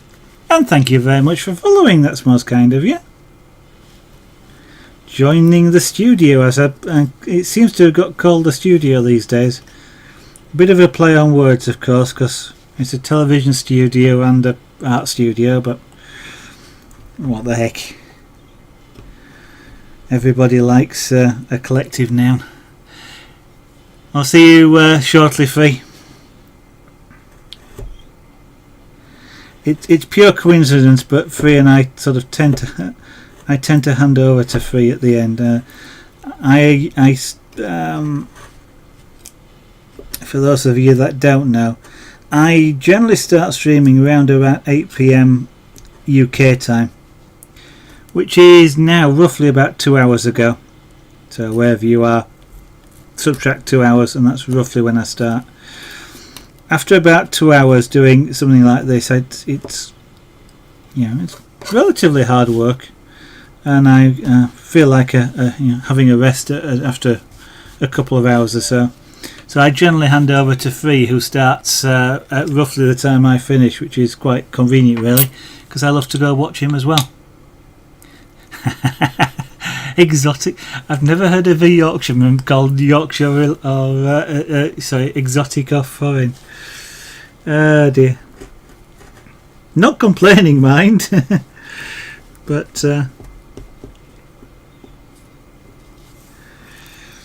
most people expect us to speak similar to what you'd be called. I won't say Londoners, because it's not Londoners. The Queen's English accent that people expect. I don't actually know which accent it is, but it's the home counties. It's not Londoners, because if you listen to 3D when he goes live shortly, he's got a London. He's losing it a bit, but he's got a London accent, and it's not the traditional English accent that people expect. But I think the Dutch The Dutch language, or when the Dutch speak English, you've got more of an intonation to your voice. Same with the Swedish. Actually, the whole of the European, Danish, Swedish, the whole of the Scandinavian languages, Dutch. You've all got a musical sort of sound to or rhythm to the to the way in which you speak, whatever language it is. I mean, obviously it's from your own home languages, but which I find quite fascinating. The British accent. Oh well, of course. I could make comment about it being that the mother tongue, couldn't I? And Americans, but nah. Just how language drifts. I mean, I find it interesting. English itself is drifts quite a lot. The thing that I found really fascinating is there's quite a few. You don't hear it these days, but there used to be something called Broad Yorkshire, and it was almost a language in its own right at one time. That's a long time ago, mind. And it's I suspect it's almost died out now, but there's a lot of words in there which are actually Scandinavian, specifically Danish from the Vikings, because of course Yorkshire is just across the water, and there's a lot of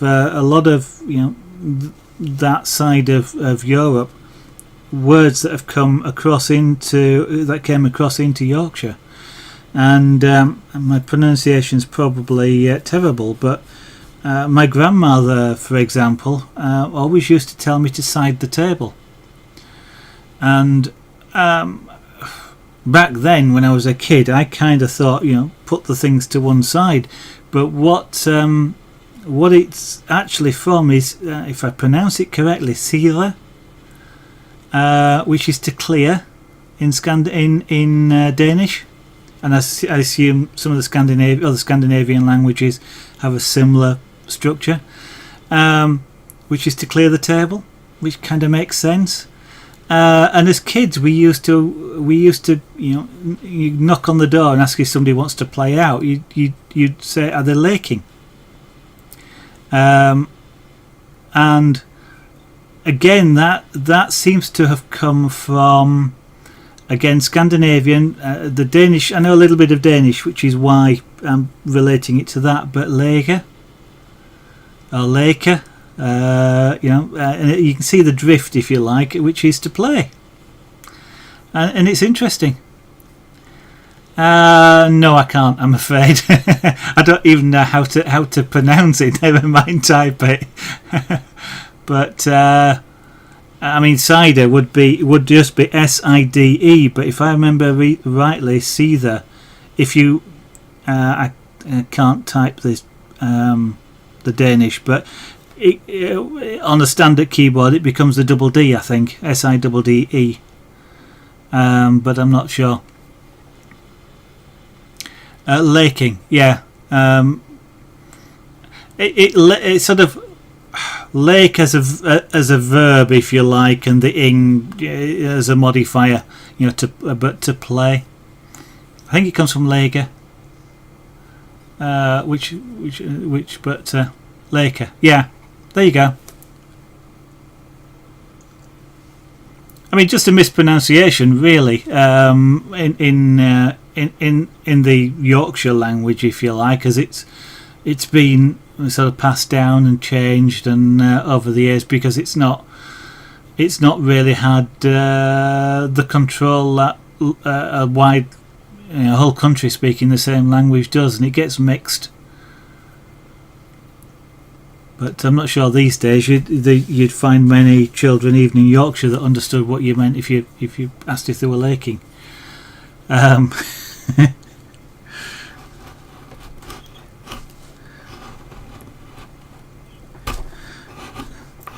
But I used to hear, and I can't remember half of it. I used to hear quite a lot. My my grandfather and grandmother, they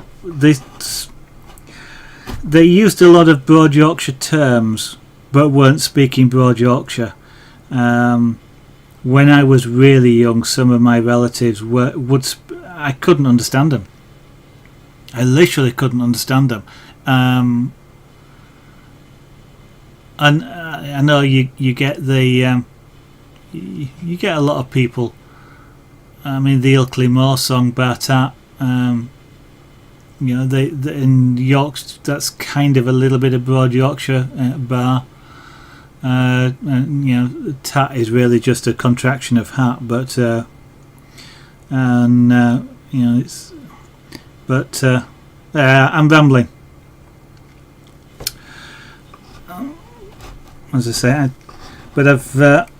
I don't remember half of the words that we used.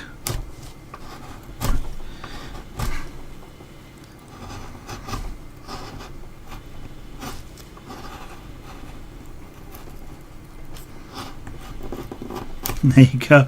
An educational stream. You've learnt a little bit of.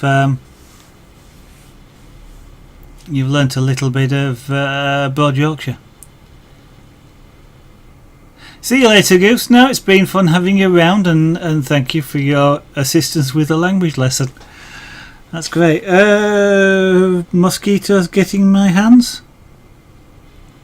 Don't follow that one.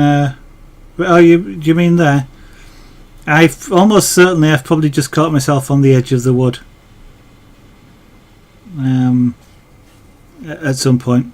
I don't actually know if that's what you mean, where that's come from. It's certainly not been done with the tools. I will have just caught myself, but I don't actually recall now. Yeah, there was.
I dug a little bit too deep there.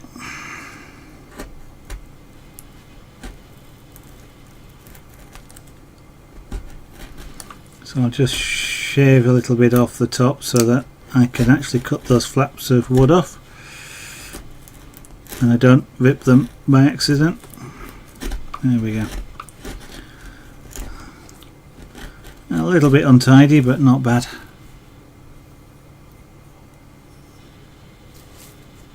No, actually, it's the thing about doing this is it's all about effectively shaving the wood or cutting the wood. Splinters you tend to get, like here for example, if you can just see the edge here, I split the wood, and when you split the wood you get little bits that stick up, and that's when you catch them and get splinters. If you cut the wood, you know, with a tool rather than split it, it's smooth. It's really smooth. You know, you could almost call that a finished surface, and you know, once you start going at it with some of the flat chisels, and it becomes really flat and smooth. You can feel a roughness, a slight roughness. That's just the wood itself, but it's almost finished quality. You can sand it, but it's nice in itself. There are some woods that don't do that as well, but generally speaking, you very rarely get splinters if you cut the wood and don't rip it. Like if I do that, I've just ripped it, and you might have heard the click, and I've got a sharp a sharp point, or would have done have sharp points there. Whereas what I should do is cut it, and when I cut it, it's nice and smooth. Not sure if I said hello, AD Fall Guy, but welcome to the stream. And Goose has gone actually, but if you're still around, Goose, AD Fall Guy makes chainmail, and he's another interesting streamer to take a look at.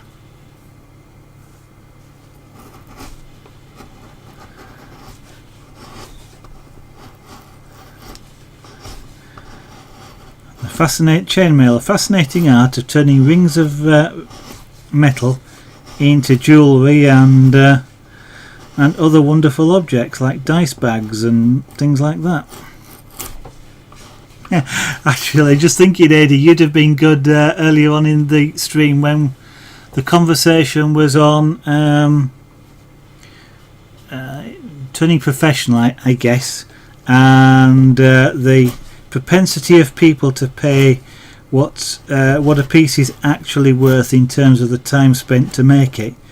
Because I recall hearing you talking or mentioning somewhere that actually I think on one of your streams about people that are extremely reluctant to want to pay what a dice bag's actually worth in terms of the time spent to construct it.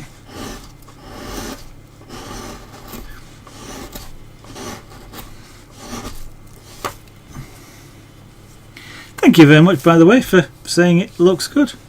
At the moment I'm just creating lots of waste wood.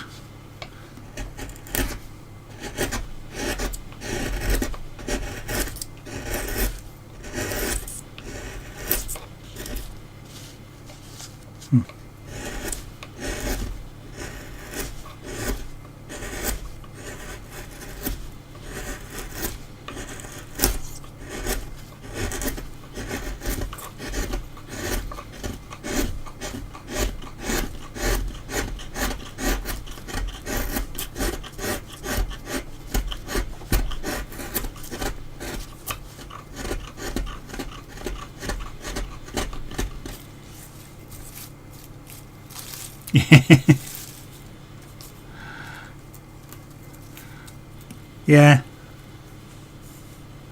and yet that's what's that? Yeah, it's not far above minimum wage, is it? That, and it's there's a heck of a lot of skill goes into it.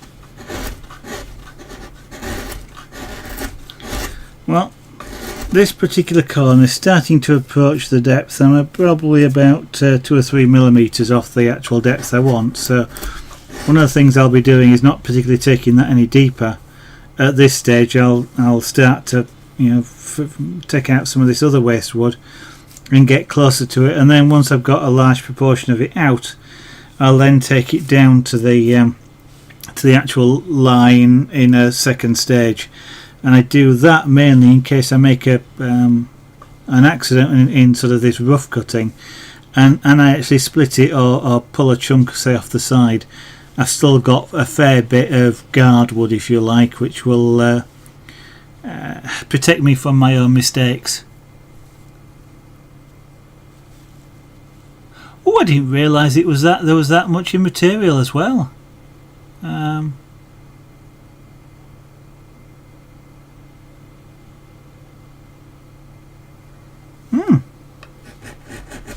I mean, I must admit I didn't kind of consider quite how much rings cost, but blimey, some of your pieces there must really cost a fair bit in materials.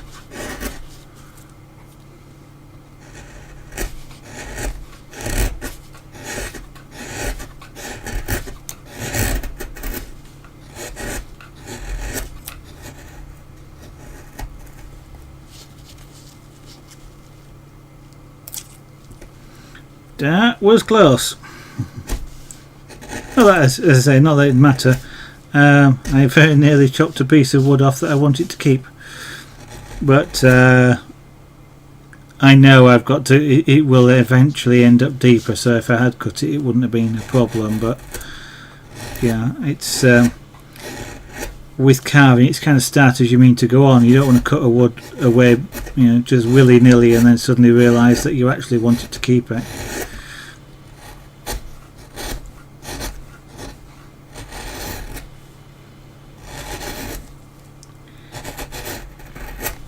I'd forgotten how nice basswood or lime wood is to carve.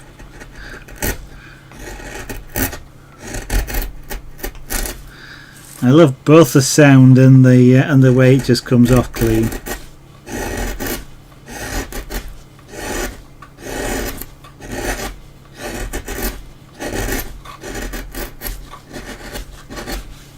I think this probably chiseled, probably needs sharpening again as well. It's slightly ripping the wood, so.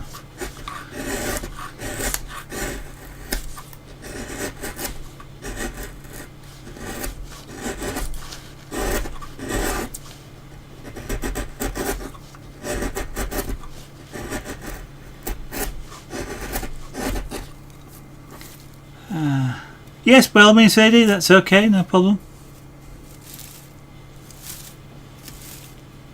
And thank you for asking, that's very nice of you.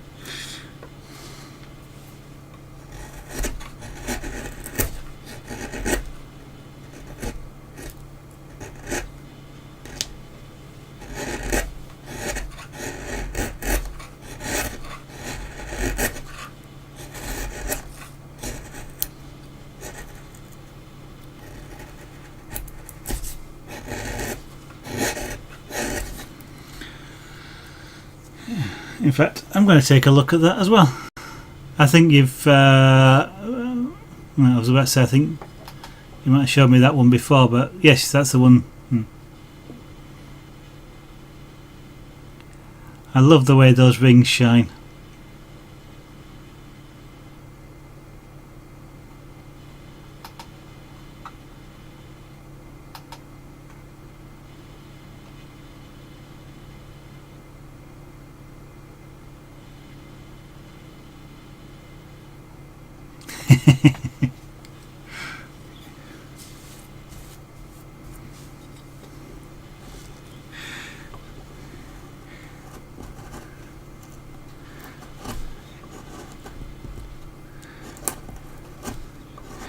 If there's anybody in stream who does create art or crafts, and they'd like to show other people some of their work, providing you ask, as Adi did there, I don't mind people dropping links in and showing off what you do. If you stream as well, all the much the better.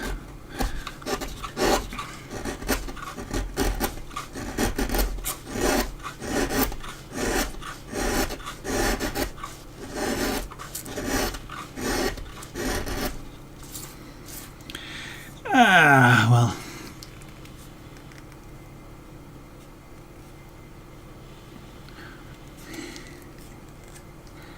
No, Eddie, you're okay. If you want to show off any of your art in the stream, you're okay. You can go ahead and post a link. That's not a problem in my stream. I shall trust you.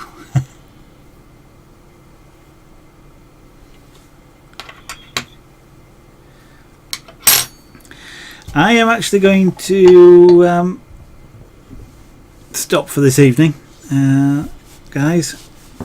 We've been going now about just over 2 hours, 2 hours 10 minutes. I'm getting a little bit warm with all this. It's not heavy work, but it's controlled work, and it does tend to make things a bit warm. Even though the studio's only 22 degrees, believe it or not. It's the coolest it's been for several days. But I've got about another 10 minutes of tidying up after this to get rid of all these shavings and hoover the desk down, which is now covered with bits of wood all over the place. Kind of wish I could do something with these as well, because they're nice pieces of wood. But nah, what the heck. So I'm going to do the usual advert, and that is, of course, if anybody is watching, would like to be notified when I come back on stream, then please press the follow button, just like Red Cake 11 did earlier on this evening, and then hopefully Twitch will let you know when I go live.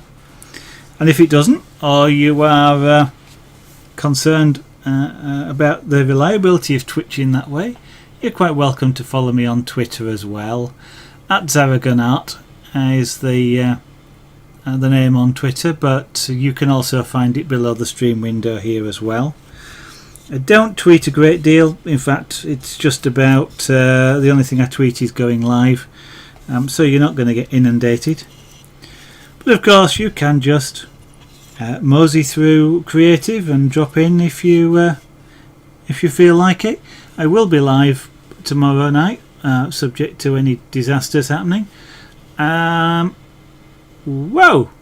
My stream window looks to have gone. OBS looks to have gone crackers. That's going to be interesting if that comes out on. There, yep, it's going absolutely crackers. That will settle down. It has settled down. That's a weird effect. I wonder what's doing that.